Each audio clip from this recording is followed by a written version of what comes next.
Hello દોસ્તો, સ્વાગત છે નવા વ્લોગમાં. તો આજના વ્લોગનું ટોપિક છે અદાણી અને અંબાણી વિશે. અંબાણીનું પછી કોક દાડો વાત, અત્યારે આપણે અદાણીની વાત કરીએ. તો અદાણી અત્યારે ટોપ 4માં ગણાય છે. અત્યારની તારીખ છે 22/8/2026, બરાબર. હવે 2014થી 2026 સુધીમાં 1080% વધારો થયો એની સંપત્તિમાં. 1080%. એટલે વાત કરીએ આપણે 2013ની. આપણે પહેલાં તો શરૂઆતથી વાત કરીએ આપણે કે એનું સામ્રાજ્ય કેવી રીતના ગુજરાતમાં વધ્યું, બરાબર, કે ક્યાંથી પહોંચે આપણે. અને મેઇન ટોપિક તો એ છે કે 14થી 2026માં એનો 1080% વધારો કેવી રીતના થયો, એના વિશે આપણે આગળ વાત કરીશું. હવે વાત કરીએ શરૂઆતમાં કે એને 1998માં કેશુભાઈ પટેલની સરકાર હતી, ભારતીય જનતા પાર્ટી, બરાબર. હવે એમાં બાજુમાં કંડલા પોર્ટ છે અને એથી 40 કિલોમીટર 50 કિલોમીટર દૂર અદાણી પોર્ટ આવી ગયો. હવે આપણે ખાલી વિચાર કરી શકીએ કે એવા સ્માર્ટ સિટીમાં હું પોતે જઈને આવેલો હું, અદાણી પોર્ટની અંદર જઈને આવેલો હું. આપણે આગળ વિડીયો કદાચ ફોટા પડ્યા હશે, તમે જોઈ શકશો. કોઈ આગળનો જૂનો વ્લોગ જોશો ને, ખાલી ફોટાવાળો વ્લોગ હશે. 2019-20-21માં આપણે પોર્ટની વિઝિટ કરી આવેલા છીએ, એટલે આપણે વાત કરીએ. હવે એમાં 1998માં, બરાબર, 98માં એવી વાત ચાલવા માંડી કે જે મુન્દ્રામાં પોર્ટ છે એ આપી દીધો અદાણીને, બરાબર. તો એ કેવી રીતના આપવામાં આવ્યો, હવે આ પાસો કેવી રીતના તમારે સમજાવવું એનું એક વાત કરું તમને હું. કે કોઈ બી અમીર માણસ હોય ને,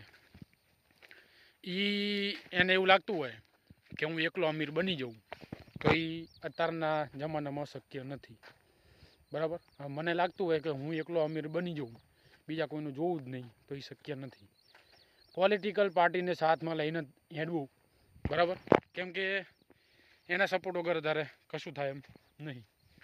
બીજી વાત કરું તમને હું કે જો પોલિટિકલ પાર્ટીનો હાથ ના હોય ને, તો મને લાગે ત્યાં સુધી આટલો બધો વધારો કદી આવે નહીં, બરાબર. પછી 1998માં જે મુન્દ્રા પોર્ટનું એગ્રીમેન્ટ કરવામાં આવ્યું, બરાબર. એ પોર્ટ 30 વર્ષ એગ્રીમેન્ટ કમ્પ્લીટ થઈ ગયું મોદી સરકારના સામ્રાજ્યમાં. વાતચીત તો પહેલાંથી જ ચાલતી હતી, અને ખરીદીની વાતચીત તો આવી રીતના બધું એગ્રીમેન્ટની વાતચીત પહેલાંથી જ ચાલતી હતી. પણ જ્યાં 2001માં મોદી આવ્યો, બરાબર, એગ્રીમેન્ટ તો એ પહેલાં જ થઈ ગયા હતા, પણ સરકાર તો ભાજપની ને, બરાબર. એટલે અહીંયા કમ્પ્લીટ થઈ ગયું. પછી એનું સામ્રાજ્ય હરવે હરવે વધવા માંડ્યું. કેવી રીતના વધ્યું કે કોઈ બી પાર્ટી હોય ને, ધારો કે હું બરાબર, મારે કોઈ પાર્ટી બનાવી છે, તો મારે કોઈ ફાઇનાન્શિયલ બેકઅપ હોવું જોઈએ કે હું ચૂંટણી લડી શકું. ચૂંટણી અત્યારે તો એટલી મોંઘવારી વધી ગઈ છે કે કોઈ બી ફંડ વગર તો થાય નહીં. એટલે રિપોર્ટના દાવા એવા કહે છે કે ભાજપ સરકારને ફંડિંગ અદાણીએ જ આપ્યું હોય, બરાબર. હવે એનું રિકવરી એને કેવી રીતના કર્યું એ આપણે આગળ જાણીશું. હવે એના ફંડિંગથી એને અદાણી પોર્ટ પચાવી પાડ્યું. અદાણી પોર્ટ એનું પ્રાઇવેટ પોર્ટ છે, એમાં સરકારે કોઈ દખલ અંદાજી ના કરી શકે. જ્યારથી એને શરૂઆત કરી અત્યારે 2026 સુધીમાં કેટલાય ડ્રગ્સ, કેટલાય ગાંજા, કેટલાય એવી ઇનએક્ટિવિટી થયેલી છે અહીંયા. દર વર્ષે 100 મહિને એકને એક એવું ઉદાહરણ હોય જ છે કે જે અદાણી પોર્ટમાં ના બન્યું હોય, બરાબર. એટલે આ પ્રૂફ દેખાડે છે આપણને, આપણી સામે છે, બરાબર. હવે બીજી વાત કરીએ કે ધીરે ધીરે અદાણીનું સામ્રાજ્ય વધવા માંડ્યું અને કન્ટિન્યુ મોદી તો સરકારમાં હતો જ. હવે બીજી વાત કરીએ, જેવી એને વધુ ફંડિંગની જરૂર પડી ભાજપ સરકારને, મોદી સરકારને, એટલે એમને ગુપ્ત ખાને, પહેલે એના મિત્રો તો હતા જ હારી, એટલે પછી એને વિચાર્યું કે હવે નાના આપણે ગુજરાતમાં તો એ રહી પહોંચી વળ્યા હતા, એમને એટલું પાર્ટીમાં ફંડ હતો ભાજપ સરકારને. પછી એ વાત કરી કે હવે પ્રધાનમંત્રીનું કંઈક વિચારીએ આપણે, બરાબર. હવે ઇન્ડિયા લેવલમાં જવાનું હતું, એટલે પૈસાની તો પાણી કરો એ છે મેર આવે નહીં, બરાબર. એટલે મેન એમને શું કર્યું, ન્યૂઝ ચેનલોને ખરીદી લીધા. જેટલી નેશનલ ન્યૂઝ ચેનલો છે ને બધાને ખરીદી લીધા અને એ પૈસા આપ્યા અદાણીએ, બરાબર. એટલે પછી ન્યૂઝ મીડિયામાં શું ફેલાઈ દીધું, નકરી આની વાહ, નકરો ભયો, નકરું સારું પોઝિટિવ, બરાબર. કે ગુજરાતમાં તો આમ થાય ને, ગુજરાતમાં તો આમ થાય ને, ગુજરાતમાં તો માંડ કશું છે નહીં, કોઈનું રેપ નહીં, કોઈનું આમ નહીં, કે કોઈ તમને દાદાગીરી ના કરીએ કે ના આવું બધું કરી દીધું, બરાબર. બહારના લોકો આપણામાં ધંધો કરવા આવે, બિહારના હોય કે યુપીના હોય કે એમપીના હોય, ગમે તે, એટલે એમને થોડુંક સારું લાગ્યું કે ભાઈ ના ભાઈ ગુજરાતનું કલ્ચર સારું છે અને ફેક્ટરી સારી છે અને ધંધા રોજગાર સારો હોય, બરાબર. એટલે આપણે અહીંયા આગળ મોદી સરકારને લાવીએ, આપણે એમની સરકારમાં, ધારો કે યુપીમાં હોય, બિહારમાં હોય, એમપીમાં હોય કે રાજસ્થાનમાં હોય કે ગમે તે XYZ રાજ્યો હોય. એટલે એમને બધા એ વિચાર્યું કે જો ગુજરાતમાં આટલો બધો વિકાસ થતો હોય તો આપણે અહીંયા રાજ્યમાં કેમ નહીં થાય. એટલે એમને વિશ્વાસ મૂક્યો આ પાર્ટી ઉપર કે અહીંયા આટલું બધું રોકાણ કરે છે તો આપણે રાજ્યોમાં આટલું બધું રોકાણ કરશે ભવિષ્યમાં. એટલે એ બધી પ્રજા ભોળવી ગઈ અને એમને બધાએ ભાજપને વોટ આપ્યો, બરાબર. હવે પૈસા ટકે આ રહ્યો સક્ષમ હતો, જો એના લગતે ના આવે તો આવી રીતના બધા બિઝનેસમેનો લગતે ફંડ લઈ લેતો, એ તો સબૂત છે જ બધા, બરાબર. પછી વાત નીકળી કે 2014માં જાણે પ્રધાનમંત્રી બની ગયો, બરાબર. પછી સાચી કહાની ચાલુ થાય છે. પછી એક 2014માં જાણે પ્રધાનમંત્રી બન્યો ને ત્યારે એક રાહુલ ગાંધીએ એક મુદ્દો ઉઠાવ્યો હતો કે નરેન્દ્ર મોદી સરકારે રાહુલ ગાંધીને 1 રૂપિયામાં જમીનો આપી દીધી મુન્દ્રા પોર્ટમાં. એની સાચી હકીકત શું છે કે 1 રૂપિયો એમ 1 રૂપિયો નહીં કે 1 રૂપિયો આપ્યો અને બધી જમીન એને લઈ લીધી જંત્રીના આધારે. અદાણીનો દાવો એવો છે કે અમે આ જમીન ખરીદી માટે એગ્રીમેન્ટ અમે છે 1997-98માં કરેલા છે, એટલે અમે એ જંત્રીના ભાવે અમે ખરીદી કરી છે. હવે 1 રૂપિયો એટલે શું કે 1 રૂપિયો એટલે 1 ચોરસ મીટર, બરાબર. હવે તમારે વિચાર કરો કે આપણે ખાલી ગમે તે જગ્યાએ પ્લોટ લેવો હોય, બરાબર, તોય તમારે અમુક જગ્યાએ તો 250, 300, 400, 500 કે 1000 રૂપિયા ચાલતા હોય કે 1500 રૂપિયા 1 ફૂટના. એ અમુક એવી જગ્યાઓ હોય કે જ્યાં કરોડો રૂપિયાનો તમને એક પ્લોટ મળે, બરાબર. અને મુન્દ્રા તો હું જઈને આવેલો હું, એટલું ઇન્ડસ્ટ્રીયલ એરિયા છે. એ ભાડે મુન્દ્રામાં ના હોય ને આખું મુન્દ્રા પચાવી લીધું એને અદાણીએ, આખું મુન્દ્રા એને પચાવી લીધું. તમે બસ સ્ટેન્ડથી ચાલુ કરો તો એના આખા કોરુમોર, બરાબર, આખે જેટલું મુન્દ્રાનું બધું લાગુ પડતું હોય ને એ બધું એને પચાવી પાડેલું હોય. એ કોના પ્રતાપે હોય, બરાબર, એ તો તમારે સમજી જવાનું હોય. હવે બીજી વાત કરીએ કે 2013માં જે આ અદાણી છે દુનિયામાં 436માં ક્રમે હતો, મતલબ એટલી એના લગતી સંપત્તિ હતી કે એ 436માં ક્રમે આવે, બરાબર. 2014 આવે છે એ એટલી બધી સંપત્તિનો વધારો થઈ જાય છે એક જ વર્ષમાં. 13માં 436 નંબરે હતો અને 14માં ડાયરેક્ટ 26માં નંબરે. હવે એ પૈસા કેવી રીતના આવ્યા તમારે વિચારવા જેવું હોય, હું તમને કહું આગળ, બરાબર. અને એમ કરતાં બધું હાલ્યું. પછી આવે છે 2023-24 એટલે 22-23માં એટલો બધો એનો પૈસાનો ફુગાવો થાય છે કે એની સંપત્તિ પહોંચી જાય છે 100 મિલિયનને પાર, બરાબર. એટલે જોવા જઈએ તો 7 લાખ કરોડ રૂપિયા, બરાબર, એની સંપત્તિ પહોંચી જાય. હવે મેન ટોપિક અહીંયાથી ચાલુ થાય કે આટલી બધી સંપત્તિ એના લગતા આવી કેવી રીતના. જો તમને આખી ગેમ સમજાવું, શરૂઆતમાં જાણે એને પ્રધાનમંત્રી બનવું હતું નરેન્દ્ર મોદીને, એટલે એના લગતા એને ફંડ લીધો, ચૂંટણીનો પ્રચાર કર્યો, બધા પૈસા વ્યવસ્થિત એની રીતે એને બધું આયોજન કરાવ્યું, બરાબર. પછી કોઈ બી ધંધાવાળો માણસ હોય, હું પોતે ધંધાવાળો માણસ હોય તો મારી 1 મિનિટ બગડે તો હું એનો ચાર્જ કરું, તો આ ભાઈએ તો પૈસાનું રોકાણ કર્યું હતું. એટલે એને શું આયોજન કર્યું કે અત્યારે તો હું રોકાણ કરું પણ મને બેનિફિટ થવું પડે. હવે એને બેનિફિટ કેવી રીતના થયું, મોદી સરકાર અત્યારે અલગ અલગ જગ્યાએ બહુ મોટું ફંડિંગ એમના લગતે છે. એટલે એમને શું વિચાર્યું કે જેટલા ધંધાર્થીઓ હોય, પહેલાં તો એમને પોર્ટને ટાર્ગેટ કર્યા મુંબઈ પોર્ટ હોય કે અલગ અલગ બધી જગ્યાએ જેટલા પોર્ટ છે ને એ બધામાં રેડ પડાવી દીધી ઈડીને વચમાં રાખીને. હવે ઈડીને તો હાલ દો એટલે પતી ગઈ વાત. આ બધી ઠોસ માહિતી જ છે, આપણે ઇન્ક્વાયરી કરીને જ બોલીએ છીએ અને જગ જાહેર બોલીએ છીએ આપણે, બરાબર. કોઈના બાપની આપણે બીક નહીં, બરાબર. હવે ઈડીને આપી દીધા પૈસા એટલે એમને શું કર્યું, રેડ પાડી દીધી. જેટલા પોર્ટવાળા મેન ઓલા હતા ને પ્રાઇવેટ પોર્ટવાળા એમને બધાને રેડ પડાવી દીધી, બરાબર. પછી એક ન્યૂઝ ચેનલ NDTV કે એવું કંઈક એના પર રેડ પડાવી દીધી. 5 થી 7 વર્ષ એને પ્રેશર આપવામાં આવ્યું, બરાબર.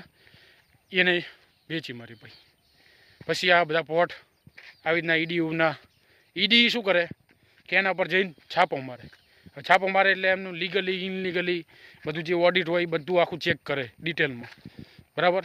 તમે કદી નહીં વિચાર્યું હોય કે અદાણીની ઓફિસમાં કેમ ઈડી વાળા નહીં પહોંચ્યા, અંબાણીની ઓફિસમાં કેમ નહીં પહોંચ્યા, કે જે એને ફંડિંગ આલે એની ઓફિસમાં કેમ કોઈ નહીં પહોંચ્યું, બરાબર. જેટલા થોડા આડા હેડે, ધારો કે હું અત્યારે એને વિરુદ્ધ બોલું તો મને ગમે તે રીતને એ ટોર્ચર કરશે, ગમે તે દ્વારા કરાવશે ટોર્ચર, બરાબર. મને વિશ્વાસ છે અત્યાર સુધી કોઈનો ફોન આવ્યો નહીં, પણ હજુ આગળ હું એવા ટોપિક લઈને આવીશ ને એટલે મને વિશ્વાસ છે ફોન આવશે. પછી શું થયું, ઈડીના બધા આવા કેસ સામે આવવા માંડ્યા અને પબ્લિક એમને મીડિયા તો એમના હાથમાં હતો. પછી આ ભાઈડે એક જેમ મારે એ વેચવા માંડ્યા ને એમ અદાણી ફંડિંગ કરવા માંડ્યો. હવે એ પૈસા ક્યાંથી આવ્યા, એ સરકાર પછી મોદી સરકારે પૈસા એને આપ્યા. મોદી સરકાર તમે ના માનો તો કહી દઉં, દુનિયાની આખા એશિયા જે આપણે કહેવાય ને આખા એશિયાની નંબર 1 અત્યારે ફંડિંગ પાર્ટી છે. તારે એને ઊભો ખરીદી લે માણો, બરાબર. એટલી પાર્ટી છે, એટલા પૈસા એને લગતે. પછી વાત કરીએ 2023માં આવી રીતના ખરીદી પતાવી દીધી અને ટીવીમાં બધું શોર્ટ આઉટ થઈ ગયું. જે 2014માં એનું સમજી લો ને 7 બિલિયન હતું મિલિયન, અને એ પહોંચી ગયું સીધું 100 મિલિયન, બરાબર. એટલે 1080% વધારો 10 વર્ષના ગાળામાં થઈ ગયું, બરાબર. 10 વર્ષ પૂરા નહીં, 8 જ વર્ષમાં. અત્યારે તો 10 વર્ષ પત્યા હવે, અત્યારે 12મું વર્ષ ચાલે છે. એટલે આ રીતના ભાઈએ ફંડિંગ એકઠું કર્યું છે અને આ આખી ગેમ આવી રીતના ચક્રવ્યૂહ ચાલે છે, બરાબર. અને લાગતું હશે કે અત્યારે કંઈ પણ ડિસિઝન લેવો હોય તો એ અદાણીને અંબાણીને પૂછીને જ એને લેવો પડે, કેમ કે એની ગોદડી દબાઈ ગઈ છે. ગોદડી દબાણી એટલે શું, અમારા એક ગામડામાં એક વાત છે, એક ડોશીમાં હતા, એ કથામાં જઈને બેઠા, બરાબર. આ કથામાં જઈને બેઠા ને તે જે બાપુ હતા એ તો કથા કરતા હતા અને ચાલુ જ હતી કથા. બધું કમ્પ્લીટ પતી ગયું, રાતના 2, 3, 4 કે એટલા 3 વાગવા આવ્યા. આખું ગામ જતું રહ્યું ઘરે. ડોશી એકલી ડોશી અને સામે ઓલો જે કથાકાર હતો એ 2 જણા બેસી રહ્યા કે ડોશી આજુબાજુમાં તાકો જ ખરા. તે ઓલી ડોશી આજુબાજુમાં તાકી તો કે શું થયું પણ કે આ બધા જતા રહ્યા ને તમે જેમ બેઠા હો. એટલે એ ડોશીએ કીધું કે બાપુ તમે જે બેઠા હો ને એની હેઠે જે ગોદડી રહી ને એ ગોદડી મારી, તમે ઊભા થાઓ તો મારે ઊભું થવાય. બાકી હવે તમને એમ તો ના કહેવાય તમે અહીં ઊભા થાઓ, બરાબર. એટલે તમે સ્વેચ્છાએ ઊભા થઈ જાઓ તો સારું કહેવાય. બાકી જો કે માથા ભારે થકી ગયો અને ગોદડી હરું પાડી પડાવી લીધી, સીટ હરું પાડી પડાવી લીધી તો ચાઇના નહીં રહો, કંઈ વેલ્યુ નહીં રહે અને કોઈ થૂકશે નહીં તમારી માથે. એટલે હું તો કહું ને આ VIP કલ્ચર અને જે આ અદાણી અંબાણીના ચમચા બની ગયા હો એ થોડા સુધરી જાવ તો સારું કહેવાય, બરાબર. પછી કોઈક બીજા ટોપિકમાં આપણે વાત કરશું અંબાણીની. આપણે એક ટોપિક મેન હુજ્યો છે કે જીઓ વિશે, બરાબર. એની ઇન્ક્વાયરી કરી છે આપણે, પછી તમને હું ડિટેલમાં માહિતી આપીશ કે જીઓનું આટલા શોર્ટ ટાઈમ નેટવર્ક કેવી રીતે મોટું કરી નાખ્યું, બરાબર. તો હવે બસ આટલું જ હતું. તમારું શું કહેવાનું થાય કોમેન્ટ કરતા રહેજો. હાલ તો હમણાં એક ક્રાઇસિસ આવી ગયો હતો એનો અદાણીનો 2023માં, જે હિડનબર્ગ એવું કંઈક કહેવાય છે, એના કારણે એ અત્યારે 26મા નંબર છે, બરાબર, હાલની તારીખમાં. અને એનું કંઈક સમજી લો ને ટર્નઓવર કંઈક કેટલું હતું, 102 કે એવું કંઈક હતું, 102 મિલિયન કે બિલિયન, બરાબર. એટલે એ તો શું છે એની સંપત્તિ વધ્યા ઘટે જેવી રીતના કે અમુક સ્ટોકમાં રોકાણ કરેલું હોય ને કે કોઈ આવી રીતના બધી સંપત્તિ ખરીદેલી હોય એટલે હાલ તો બોલ બલા હે બરાબર, ગમે એમ કરો તો એ પતું હાલે એમ નહીં, કેમ કે એમના બાપની સરકાર છે અને એના બાપનું બધું છે, કશો વાંધો આવ્યો નહીં બરાબર. હવે યાદાણ તો એવા દેખાઈ રહ્યા છે કે થોડી પડતીની માહિતી છે, કેમ કે આટલું કર્યું હોય બે એકા બીજી, ઓલે પાર્ટી માટે કર્યું હોય અને ઓલે એના ફંડ માટે, એને મતલબ એનું નામના માટે કર્યું હોય, તો પછી આપણે ગમે તે કોઈ ધંધામાં પાર્ટનરશિપ કરતા હોય તો આપણે ભાઈબંધનું તો વિચારવાના જ છીએ બરાબર. એવી રીતના આ ઓલું અમેરિકાનું એક આવ્યું હતું હમણાં વચમાં કે અદાણીના ઉપર કેસ કરવામાં આવ્યો, કે એ કેસ કેવી રીતના થયો હતો કે અહીંયા કને એને સ્કીમ બહાર પાડી અને જે નાગરિકો હતા એમના તેને પૈસા ઉઘરાયા અને પછી થોડું ઘણું એવું લાગ્યું એમને કે ફ્રોડ થયું છે બરાબર. તો પછી અદાણી ઉપર કેસ કરવામાં આવ્યો અમેરિકન સરકારે કે ભાઈ આ શું છે, આનું બધું કંઈક ઓડિટ કરાવો એમ, અને ઇન્ક્વાયરી જે હોય બધી ડિટેલ પૂરી પાડે. પછી એમાં એ વાત પછી નરેન્દ્ર મોદી લગતી ખબર તો હોય જ એમને કે આનું કંઈક શોર્ટ આઉટ કરાવો એમ. એટલે અત્યારે હાલ ગોદણી નરેન્દ્ર મોદીની દબણી છે ટ્રમ્પ પાસે, જે અમેરિકામાં છે બરાબર. એ જો ગોદડી આગી પાછી કરે તો તરત આનું અહીં જાય એવું છે બરાબર. નાક તો હવે જતું જ રહેવાનું હોય, પણ હવે બીજું બધું જતું રહેવાનું હોય. હવે દુનિયા તો એમ તો પબ્લિક આપણી જે ઇન્ડિયાની છે જાગૃત થઈ છે, એને ખબર પડી ગઈ છે બધાને કે કેવી રીતના શું ફ્રોડ ચાલી રહ્યા છે બરાબર. બધા હવે જાગૃત થઈ રહ્યા છે, પ્રશ્નો પૂછી રહ્યા છે. બસ આ જ હતું માહિતી અદાણી વિશે. અને જીરો મહિન તો નહીં, કેમ કે હીરો તો પહેલે છે, એના બાપાને બધા ફાઇનાન્શિયલ તો હતા જ, પણ આને આમ કહેવાય ને કે મધ્યમ વર્ગમાં અહીં આવેલો માણસ અને સીધો અરબોપતિ એ પહોંચી ગયો. એમને તો કોઈ માણસ પહોંચે નહીં, કોઈકની દયા હોય તો જ પહોંચે બરાબર. કેવો વ્લોગ લાગ્યો જણાવી દેજો. તુવેરું કેવી છે જોઈ શકો છો. આપણે આ તુવેરું 2-3 ઇંચના ગારે વાવી હતી, આ રીતના હે, અમુક પૂરી દીધી છે બરાબર. ખાસ તો આંટો મારવા આવી ગયા હતા.